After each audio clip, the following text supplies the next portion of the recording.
Guys, आज की class आप सबके लिए काफ़ी ज़्यादा यूज़फुल है क्योंकि आज मैं आप सबके साथ शेयर करने वाली हूँ एमएससी इनऑर्गेनिक केमिस्ट्री की second unit. First unit already share कर चुकी हूँ, क्लास नहीं देखी है तो देख लीजिएगा।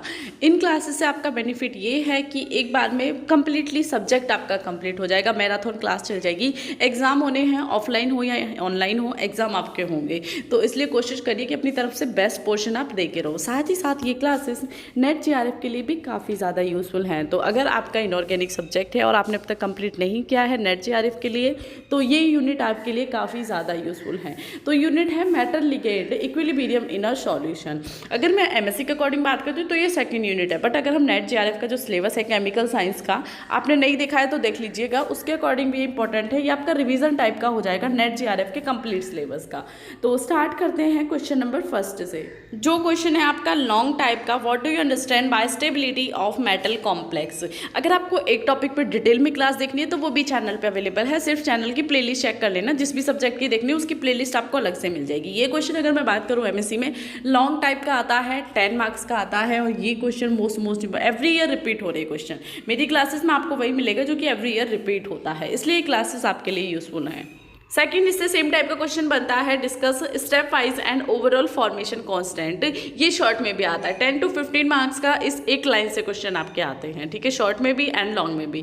तो सबसे पहले स्टेबिलिटी ऑफ मेटल कॉम्प्लेक्स देख लेते हैं। The term stability means that A compound exist under suitable conditions and it can be store for a long time. The use of this term in general way is not possible in case of coordination compound or complex because these complex may be stable in one reagent but may decompose in other reagent। यानी कि stability of complex से क्या मतलब है, किसी भी अगर हम reagent की बात करते हैं तो उसमें आपका molecule या compound आप बोल सकते हो, अगर वो decompose नहीं होता है तो उस term को हम stability of complex से लगाते हैं।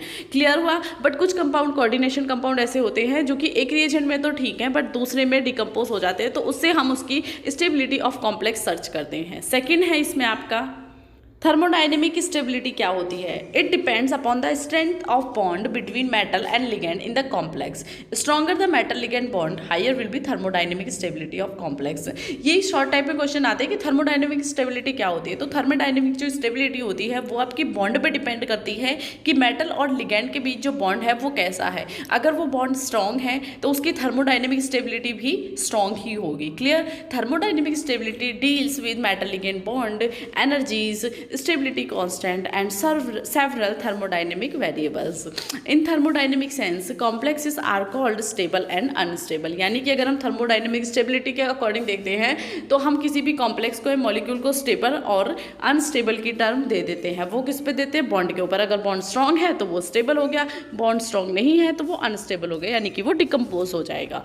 क्लियर। इस टाइप से आपका रिवीजन हो रहा है कंप्लीट और इस टाइप से आपको सभी की क्लासेस मिल जाएंगी, तो आप चेक कर लेना प्लेलिस्ट को। देन है thermodynamic stability of species is a measure of extent to which the species will form or to be transferred other species। The strength of metal ligand bond vary widely। यानी कि अगर हम देखते हैं metal ligand bond को तो वो काफ़ी सिचुएशंस में वेरीज कर जाता है वीक एंड स्ट्रॉन्ग की टर्म में। अब इसमें आपका थर्ड पॉइंट आता है काइनेटिक स्टेबिलिटी क्या होती है। It refers the rate at which the complex formation और transformation reaction proceed to equilibrium। यानी कि ये उसके रेट की तरफ इशारा करती है या रेट के ऊपर डिपेंड करती है जिससे कि फॉर्मेशन होता है या ट्रांसफॉर्मेशन होता है रिएक्शन का इक्विलिब्रियम में। Time factors play important role to deciding the kinetic stability of molecule. आपने देखा होगा काइनेटिक जब हम सर्च करते हैं तो वो रेट पे डिपेंड करते हैं कि वो किस टाइप से इक्विलिब्रियम की तरफ जाती है। Kinetic stability deals with rate and mechanism of chemical reaction. In kinetic sense the complex are referred to as a inert and labile. यानी कि इनर्ट और लेबल आपके किसकी सेंस में होते हैं, काइनेटिक स्टेबिलिटी के अकॉर्डिंग ही हम किसी भी मॉलिक्यूल या कॉम्प्लेक्स को इनर्ट या लेबल बोलते हैं। और स्टेप वाइज फॉर्मेशन कांस्टेंट देख लीजिए कि ये क्या है। ये यहाँ से एक अलग क्वेश्चन बन के आपका इनऑर्गेनिक केमिस्ट्री में आता है, वो नेट जीआरएफ के लिए भी टॉपिक है और एमएससी के लिए भी है। अकॉर्डिंग टू आई बेचम इन 1941 the complex formation in solution proceed by stepwise addition to the ligands and the metal ion. Thus when a metal ion form complexes with the ligand, a number of equilibrium can be formed. यानी कि जब भी इसे सबसे पहले आइवेजरेम ने दिया था वो समझिए, उसके बाद क्या है कि जैसे कोई भी कॉम्प्लेक्स किसी सॉल्यूशन में स्टेप वाइज एडिशन करता है, यानी कि स्टेप बाय स्टेप लिगेंड का मेटल के साथ बॉन्ड फॉर्मेशन होता है और कॉम्प्लेक्स बनता है, तो उसकी अगर हम सिचुएशन देखते हैं तो वो M+L यानी कि metal and ligand, then kinetic देख ली तो वो क्या बन जाएगा, Ml बन जाएगा। और इसकी हम K1 यानी कि काइनेटिक स्टेबिलिटी देखेंगे तो वो हम कैसे देखेंगे, ये देखिए K1 इक्वल टू Ml यानी कि जो आपका प्रोडक्ट है, एंड देन M और L जो है वो आपका अपोजिट में आ जाएगा जो कि आपके स्टार्टिंग में थे। ठीक है, एग्जैक्टली समझ आया। इसी टाइप से क्या करेंगे हम, अदर का एग्जांपल लेके, मैं काइनेटिक स्टेबिलिटी में ही आपका स्टेप वाइज फॉर्मेशन आता है, दोनों का आंसर सेम है। ठीक है, कंफ्यूजन नहीं रखना प्लीज़। इसी टाइप से ये मैराथन क्लास इसलिए स्टार्ट कर रही हूँ। देन Ml+Ml का देखो, यानी कि Ml जो आपका मेटल लिगेंड बना है उसकी अगर हम फॉर्मेशन अगेन कराते हैं लिगेंड के साथ तो K2 में आपको Ml2 मिल जाता है और K2 is equal to Ml2 upon Ml and L1। तो इस टाइप से आप किसी भी सिचुएशन में काइनेटिक स्टेबिलिटी सर्च कर सकते हो। Equilibrium constant K1 K2 are called stepwise formators. ठीक है, यानी कि स्टेप वाइज फॉर्मेशन में K1 K2 को हम स्टेप वाइज फॉर्मेटर्स कहते हैं। सेकंड आ जाता है आपका overall formation constant. Overall formation हम क्या करेंगे, देखो फर्स्ट स्टेप ठीक है बीटा से डिनोट करेंगे, वैसे सेम ही है, बट M+N यानी कि मेटल लिगेंड की रिएक्शन होगी तो Ml आपको मिल जाएगा। β1 is equal to Ml upon Ml। But यहाँ पे जो चेंजेस है वो होगा जब मेटल की 2 लिगेंड के साथ रिएक्शन कराई जाएगी तो आपको Ml2 मिलेगा, वो क्लियर है। बट यहाँ पे क्या है, जो हम ओवरऑल फॉर्मेशन कॉन्स्टेंट को सर्च करेंगे तो Ml2 upon M and L का स्क्वायर आपको मिल जाएगा। क्लियर, तो वो क्या है कि जो इसका 2L है वो स्क्वायर में चला जाएगा। क्लियर हुआ। देन बाकी की सिचुएशन सेम ही है, ओवरऑल की भी और स्टेप वाइज की भी।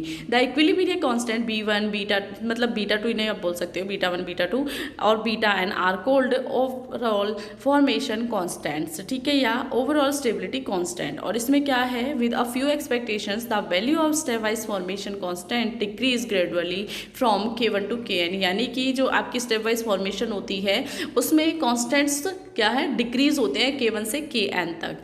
क्लियर हुआ। अब है relationship between step wise and overall formation, तो वो देख सकते हो β3 is equal to Ml3 upon Ml की Q। तो इस टाइप से रिलेशन है और आपका जो क्वेश्चन है वो एंड होता है। अब इसी में ऐड होके या एक अलग से शॉर्ट टाइप बना के आपसे क्वेश्चन में पूछा जा सकता है factors affecting the stability of complex, यानी कि कौन कौन से फैक्टर हैं जो आपकी स्टेबिलिटी ऑफ कॉम्प्लेक्स को अफेक्ट करते हैं। ये क्लास आपके लिए काफ़ी यूजफुल है। कोशिश कीजिए क्लास को स्टार्ट करने के बाद एक बार कंप्लीट देखने के बाद ही एंड करो। नोट्स बनाते जाओ जिस टाइप से मैं समझा रही हूँ, जल्दी से कि एक टाइम में डिक्टो पॉइंट्स को ही आपको समझाया जाए जो कि आपके लिए इंपॉर्टेंट है। इस टाइप से नोट्स भी बना सकते हो अगर आपको सिर्फ अपने नोट्स से ही समझ आता है। तो मेरी क्लासेस से समझ आता है तो क्लासेस को सेव करके रख लो प्लेलिस्ट में, अपनी स्पेशल प्लेलिस्ट बना लो। जब मन करे, जब आपके पास टाइम हो तभी देखना स्टार्ट कर दो। क्या होगा, 4 क्लास में एक सब्जेक्ट कंप्लीट है। तो इस टाइप से आप देख सकते हो कि आपकी 4 सब्जेक्ट हैं, 4 सब्जेक्ट में 4 की आप मल्टीप्लाई कर सकते हो तो कितनी ईजिली आपका सिलेबस कंप्लीट हो जाएगा ब्यूटी विद ब्रेन चैनल के थ्रू। तो प्लीज़ चैनल को देखिए, एमएससी के लिए बेस्ट है। इसमें ए पॉइंट है आपका nature of the central atom ion, यानी कि जो सेंट्रल मेटल आयन है वो आपके स्टेबिलिटी ऑफ कॉम्प्लेक्स को अफेक्ट करता है। अब वो कैसे कैसे अफेक्ट कर सकते हैं, यानी कि उसका आयोनिक साइज क्या है, यानी कि सेंट्रल मेटल आयन है उसका आयोनिक साइज क्या है कि वो कैसे उसे अफेक्ट करता है। In general metal ion with smaller size will be more stable complex, यानी कि अगर कोई भी मेटल है उसका आयोनिक साइज कम है, यानी कि वो छोटा है तो वो उतना ही ज़्यादा कॉम्प्लेक्स जो है वो स्टेबल होगा। फॉर एग्जाम्पल आप देख सकते हो LINA K RB और CS की इस टाइप से आपको फॉर्म जो ऑर्डर है वो देखने के लिए मिल जाता है। सेकंड है आयोनिक चार्ज, अगर किसी भी मेटल का आयोनिक चार्ज डेंसिटी ज़्यादा होगी तो वो जो मेटल है वो उतना ही ज़्यादा स्टेबल होगा। क्लियर हुआ, आप एग्जाम्पल में देख सकते हो। देन यहाँ पे आप ये भी देख सकते हो कि जो आयोनिक पोटेंशियल है is equal to charge upon radius होता है, तो इससे आप सर्च कर सकते हो कि वो कितना ज़्यादा स्टेबल होगा। थर्ड पॉइंट है electronegativity of central metal ion, the bonding between a central metal ion and ligand is due to donation of electrons by a ligand to central metal ion. The central metal ion having higher electronegativity will attract electrons more strongly and hence more stable complex form, यानी कि electronegativity ज़्यादा होगी तो वो electron को force के साथ अपने पास लेके आएगा, अट्रैक्ट करेगा एंड देन जो स्टेबल कॉम्प्लेक्स है वो फॉर्म हो जाएगा। अगर आपको यहाँ मेरे अकॉर्डिंग चलना है तो 3 पॉइंट फैक्टर्स में अगर आपने अच्छे से कर ले जैसे मैंने समझाए हैं, और थ्योरी देख लेना लिखते टाइम, ठीक है। समझाने के लिए मैराथन क्लास है, जो लिखा हुआ है उसमें सबको मत समझो, सिर्फ उस पॉइंट्स को समझो जो कि आपके लिए इंपॉर्टेंट है। देन उन्हें आप सेम भी नोट डाउन कर सकते हो वीडियो को पॉज करके। अदरवाइज फुल इनऑर्गेनिक बुक मिल जाएगी, हैंडमेड नोट्स भी मिल जाएंगे, लिंक वीडियो के डिस्क्रिप्शन में है। इवन इनऑर्गेनिक की जो बुक है वो फ्री में आपको मिल जाएगी, तो लिंक देख लीजिएगा। अब है how you will determine the stability of complex constant ions. तो इसमें आपके जो डिटरमाइन है यानी कि डिटर्मिनेशन ऑफ स्टेबिलिटी कांस्टेंट है वो हम 2 मेथड से डिटरमाइन कर सकते हैं। फर्स्ट है स्पेक्ट्रोफोटोमेट्रिक मेथड एंड सेकंड है आपका pH metric method. Long type का क्वेश्चन आता है, बहुत ज़्यादा इंपॉर्टेंट है। शॉर्ट टाइप से भी आपसे पीएच मीट्रिक पूछ लेगा या आपसे स्पेक्ट्रोफोटोमेट्रिक पूछ लेगा, या दोनों को मिक्स करके आपसे लॉन्ग तो पूछना ही पूछना है। तो सबसे फर्स्ट देख लेते हैं स्पेक्ट्रोफोटोमेट्रिक मेथड को। वीडियो को स्किप मत करना, जहां स्किप कर दिया वहीं टॉपिक चला जाएगा एंड आपको कुछ भी समझ नहीं आएगा, आपकी कंप्लीट मैराथन क्लास एंड हो जाएगी। इन क्लासेस को बनाने में जितना ज़्यादा हार्डवर्क मेरा लगा है, आई विश कि उतना ही आप सबकी तरफ से मुझे पे बैक भी मिले कि आप इन वीडियोस को ज़्यादा से ज़्यादा शेयर करो सभी स्टूडेंट्स के साथ। स्पेक्ट्रोफोटोमेट्रिक जो मेथड होता है वो आपका कहता है कि जब भी कोई लाइट या आयन एब्सॉर्ब होते हैं किसी मेटल्स के थ्रू या कॉम्प्लेक्स के थ्रू, तो उनकी जो डेंसिटी होती है वो अलग अलग होती है, किसी की भी सेम नहीं हो सकती है, क्योंकि वो एक पर्टिकुलर वेवलेंथ पे वर्क करते हैं और वो वेवलेंथ आपकी डिपेंड करती है बियर्स लॉ पे। बियर्स लॉ अगर आपने नहीं देखा, आपको नहीं आता, तो चैनल पे क्लास अवेलेबल है, आप चेकआउट कर सकते हो।